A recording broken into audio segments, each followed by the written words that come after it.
Happy birthday to me. Yes, guys, today is my birthday. Well, not today, but the day I post this video on the 16th of May. It's my birthday and it's a big one, guys. I'm actually turning 30, which I'm actually not as scared as I thought I would be about this milestone because I've actually been telling people I'm 30 for years now.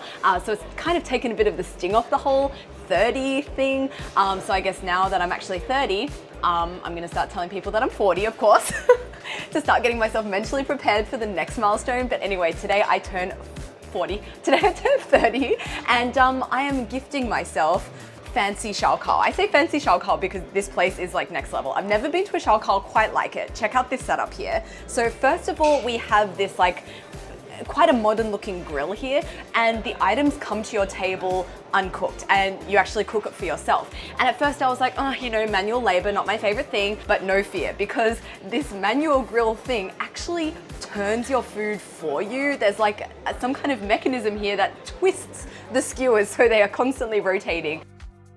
You also have a couple of other features that I want to point out. One of them are these little holes here, which you can actually put your skewers in. So there's no messiness at the table stays clear. You've also got like a bigger hole here for any other like rubbish items that you want to put inside.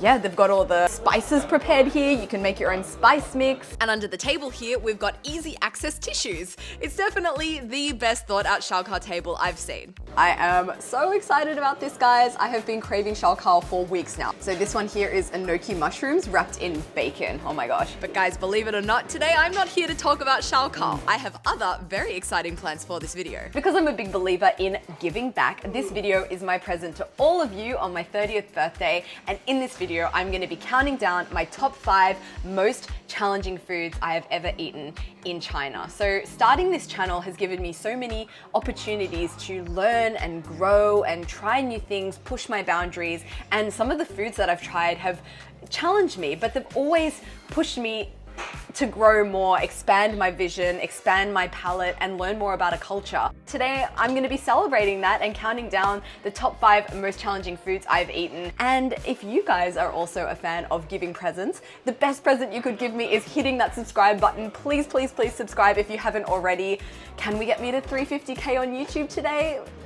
Probably not, but we can try. Hit that subscribe button. Please, please, please, and thank you, and happy birthday to me. Anyway, in the course of filming that introduction, I have pretty much polished off all of my skewers. So let's order some more food before we officially start this countdown. So while I wait for my second order of food to arrive, let's get this countdown started, starting from number 5, the 5th most challenging food I have ever tried in China, and it is hairy tofu. It's a food you can find in Anhui province, and I tried it for the first time in Hongtuan village. Honestly, one of the most beautiful places I have ever been to.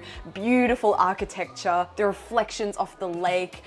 Oh, it was magical. And in this village, you actually have hairy tofu sellers lining the streets. It's one of the most famous foods there. So the reason for that hair there is because of the fermentation process. And the hair on the tofu is actually mold, but I was assured that it's very edible, safe to eat, and very, very tasty. As soon as he puts it on the grill and it starts to grill, those hairs kind of melt away, and it actually looks really delicious as it's grilling. It becomes like this golden color. It's then topped with cucumber and some chili, and you kind of just eat it like that. And I was not expecting the taste, which is just honestly one of the most whack bang things I've ever had. It was spicy, salty, very, very salty, garlicky. It also had a really nice refreshing zing from those cucumbers. It was really, really good. I really liked it, to the extent that every day that I was in Anhui from that day onwards, I had a serve of hairy tofu every single day. So that should tell you something. So if you go to Anhui and you see this, do yourself a favor and try, and don't be scared of the hair, because when you think about it, stuff like camembert cheese, brie, that also goes through a fermentation process and has mold on it, like they're moldy cheeses. So if you eat moldy cheese and you don't want to eat the moldy tofu, then you are a hypocrite. In other news, my new items arrived, so time to get them sizzling on that grill. And I've also ordered myself the most massive bowl of cold noodles here. At least one thing's for sure, I will not be walking out of here hungry. So let's get started on number 4, my 4th most challenging food I've ever eaten in China.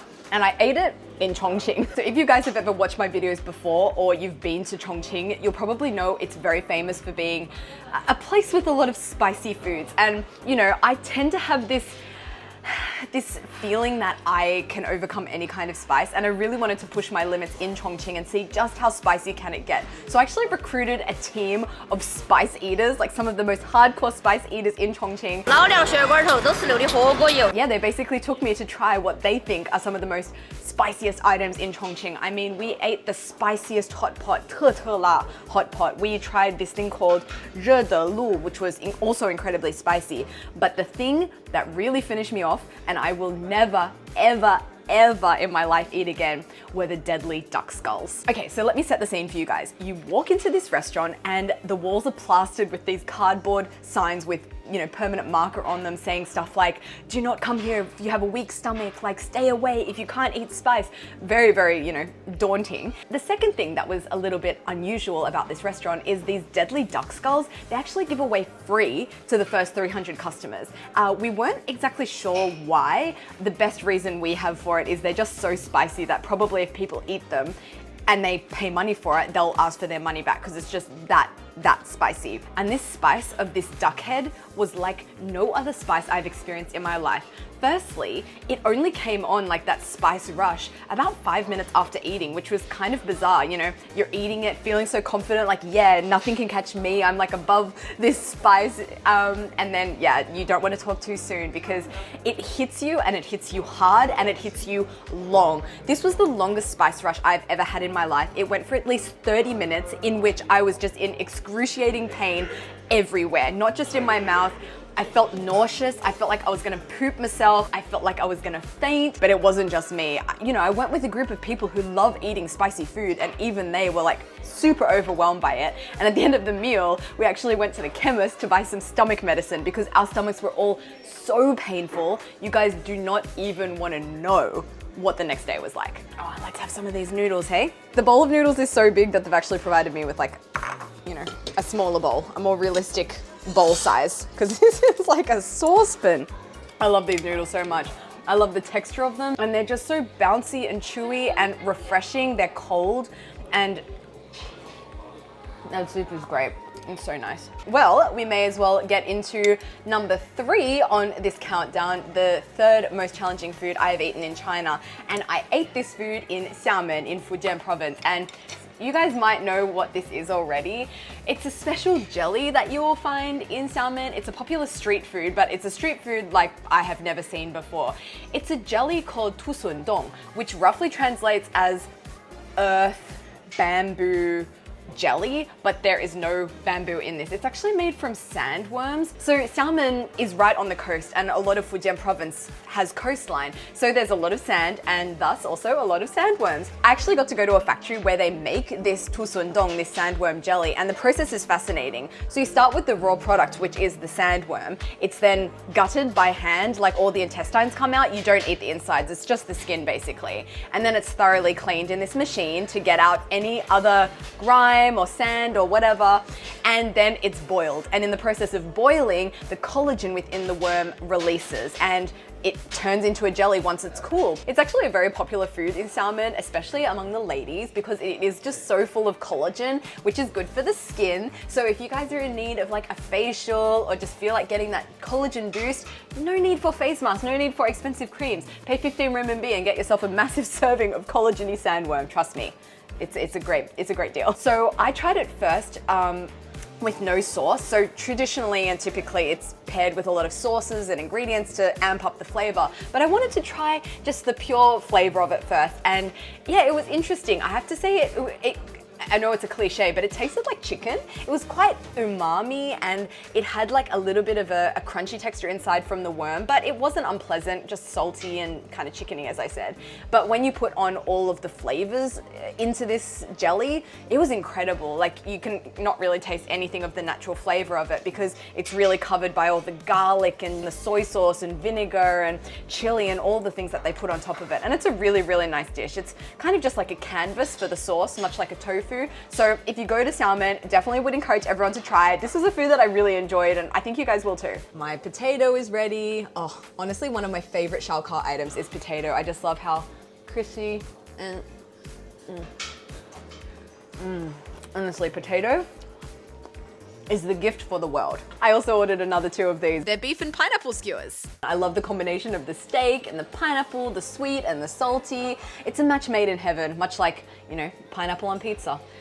Don't unsubscribe for me telling you that. I know a lot of people have very strong feelings about the topic of pineapple on pizza, and actually as I post this video, I am walking through Italy with my family, so I wonder if my views on pineapple pizza have changed, and maybe I watch this video and be like, oh Amy, you were so wrong. Because I can only imagine how much amazing pizza I would have eaten by now. Well guys, this countdown is really getting to the pointy end now. I'm about to tell you guys what is the second most challenging food I've ever eaten in China. And I ate this food in Chengdu, the capital of Sichuan province. And it is of course rabbit heads.